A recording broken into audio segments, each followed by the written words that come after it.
প্রশ্নবিদ্ধ হবে কেন? প্রশ্নবিদ্ধ হবে কেন কথা? আপনি কোরআন নিয়ে কথা বলুন, প্রশ্নবিদ্ধ হবে না। কারণ কোরআন কয়টা? একটা।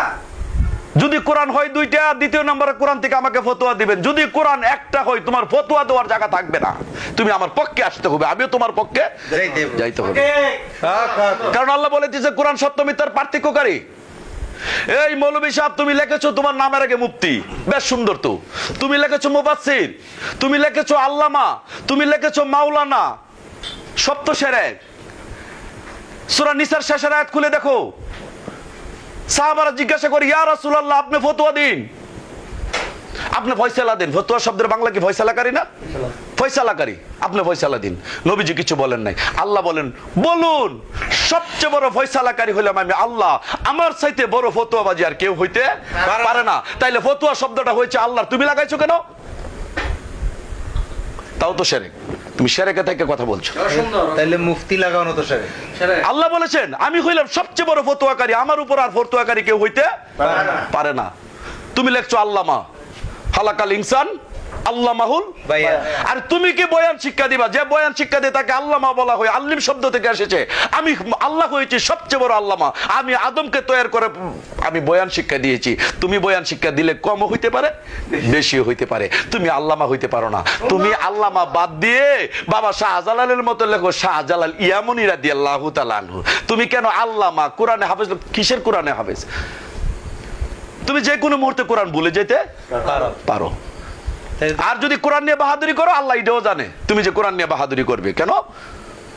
সূরা জুমার 52 নম্বর আয়াত খুলে দেখুন, সূরা হজ্জের 52 নম্বর আয়াত।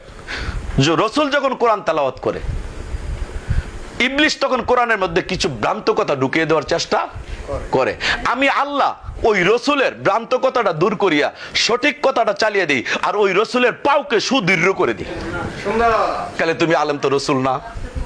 তুমি যখন কোরআনের কথা বলো, ভ্রান্ত কথা যখন ইবলিস আনে, আল্লাহ তো দূর করেন। আল্লাহ তো কই রসুলেরটা আমি দূর করি।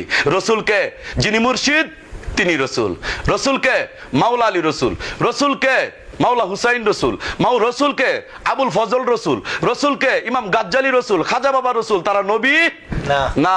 এই জন্য কোরআনে আসছে সূরা মায়াদার 73 নম্বর আয়াত খুলে দেখুন, রসুলের কাজ। সূরা মায়াদার 73 তো সম্ভবত 99 খুলে দেখুন, রসুলের কাজ তো শুধু প্রচার করা, নবী না। এই জন্য কোরআন আসছে মা কানা মুহাম্মাদুন আবা হাদিম মির্জা আলিকুম ওয়ালাকিন রাসূলুল্লাহি হাতেমান নাবিয়িন। নবুয়তের দরজা ক্লোজ, বন্ধ হয়ে গেছে, রসুল সার্বজনীন হয়ে গেছে। তাহলে রসুল যে সার্বজনীন, আপনার এই দ্বারা পর্যন্ত যে রসুল, এটা কোরআন থেকে প্রমাণ চাই, এটা কোরআন থেকে প্রমাণ নিয়ে নিন। সূরা হজ্জের 71 নম্বর আয়াত খুলে দেখেন, জালিম ব্যক্তিদেরকে যখন জাহান্নামী ফেরেশতারা ধাক্কাইতে হেক্কাইতে যখন জাহান্নামের গেটে নিয়ে যাওয়া হবে, জাহান্নামের গেট খুলে দেওয়া হবে, জাহান্নামের কারারক্ষীরা সেদিন মানুষকে বলবে, হে মানুষ, তোমাদের কাছে রসুল থাকা অবস্থা কি করে কাফের হলে? সেদিন তো আপনি বলবেন না 1450 বছর আগে রসুল আছেন, আমার কাছে নাই। আল্লাহ জানে কিনা? জানে।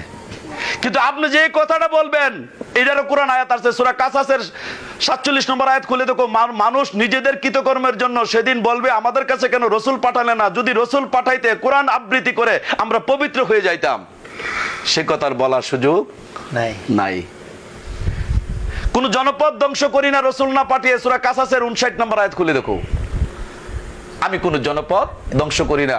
সেখানকার কেন্দ্রে কোরআন তেলাওয়াত করার জন্য রসুল না পাঠিয়ে কোন জনপদ ধ্বংস করি না। তাইলে রসুল সার্বজনীন, রসুল সার্বজনীন। সূরা ইমরানের 15 নম্বর আয়াত খুলে দেখো, সূরা আল ইমরানের 15 নম্বর আয়াত খুলে দেখো, রসুল না পাঠিয়ে কোনো মানুষকে শাস্তিও দেয় না। আল্লাহ কখনো ধরা খাবে না। এই জন্য আল্লাহ সূরা মরিয়মের 35 নম্বর আয়াতে বলছে, আমি যখন কোনো মনে মনে বাসনা করি, হাউ তখন হয়ে যায়। আমি মানুষকে হৌ শব্দ দিয়ে তৈরি করি নেই। সূরা সাদের 75 নম্বর আয়াত খুলে দেখো, 72 নম্বর আয়াত খুলে দেখো, আমি নিজ হস্তদ্বয় দ্বারা দইরা আমি আদমকে তৈরি করেছি। কারণ আদমের রূপটা হইল আমার রূপ, আদমের চেহারা আমার চেহারা, আদমের ভিতরে আমি বসবাস করব। আদম হবে জমিনের প্রতিনিধি। এই প্রতিনিধির মাধ্যমে আমি প্রত্যেকটা মানুষ থেকে, ইবলিশ থেকে মুক্ত হওয়ার জন্য আমি সেজদা নিব মানুষকে কেবলা করে। আমি যদি আল্লাহর কাছে প্রশ্ন রাখি, আল্লাহ তুমি আলা কুল্লি শাইইন কাদির, তুমি সর্বশক্তিমান, রনে বনে জঙ্গলে সর্ব জায়গায় তুমি আছো। তুমি বলেছো সূরা আনফালের 24 নম্বর আয়াত, মানুষ এবং তার অন্তরের কাছাকাছি তোমার অবস্থান। তুমি বলেছো নাহনু আকরাবু ইলাইহি হাবলিন মিন ওয়ারিদ, প্রত্যেকটা মানুষের গাড়ের সাহারগের নিকটে আমার অবস্থান। তুমি বলেছো আমি অনুপস্থিত নই। তুমি বলেছো ওহুমা কুমতুম আইনামা কুমতুম, তুমি যেখানেই থাকো আমি তোমার সাথে আছি। অসংখ্য অসংখ্য আয়াত দিয়েছো, তুমি সর্ব জায়গায় বিরাজমান। তুমি কেন আবার গুরু ব্যবস্থাটা জারি রাখলে? বাহ, সুন্দর সুন্দর। তুমি সব জানো, আল্লাহ কুল্লি শাইইন কাদির। আল্লাহ বলে দিলেন শুনো, সূরা বাকারার 151 নম্বর আয়াত খুলে দেখো, আমি তোমাদের কাছে রাসূল পাঠিয়েছি এই জন্য, রাসূল তোমাদেরকে পবিত্র করবে, রাসূল তোমাদেরকে হিকমত দিবে, রাসূল তোমাদেরকে কোরআন আবৃত্তি করে শেখাবে, তোমরা যা জানতে না রাসূল তোমাদেরকে শেখাবে। আমি রাসূল ব্যবস্থা এই জন্য জারি রেখেছি। ইবলিশও সার্বজনীন, রাসূলও সার্বজনীন। তুমি হবে মাঠ আর তোমার ভিতরে দল হবে দুইটা, একটা আল্লাহর দল, একটা ইবলিশের দল। ইবলিশও তোমার ভিতরে আছে, আল্লাহও তোমার ভিতরে আছে। তুমি হইছো মাঠ, একটা লেভারি না থাকলে হেলা জমবে না। যখন তোমার ভিতরে লেভারি করে দিলাম তোমার গুরু খারাপ কাম করতে যাবে, গুরুর বাসি কল করার পর তুমি দাঁড়িয়ে যাবে। তুমি যখন দাঁড়িয়ে যাবে তখন তুমি গুরুর চরণে যে তওবা করে নিবে, আমি আর খারাপ কাজ করব না। ইবলিশ ব্যবস্থা যদি সার্বজনীন না থাকতো, গুরু ব্যবস্থা সার্বজনীন থাকার দরকার ছিল না।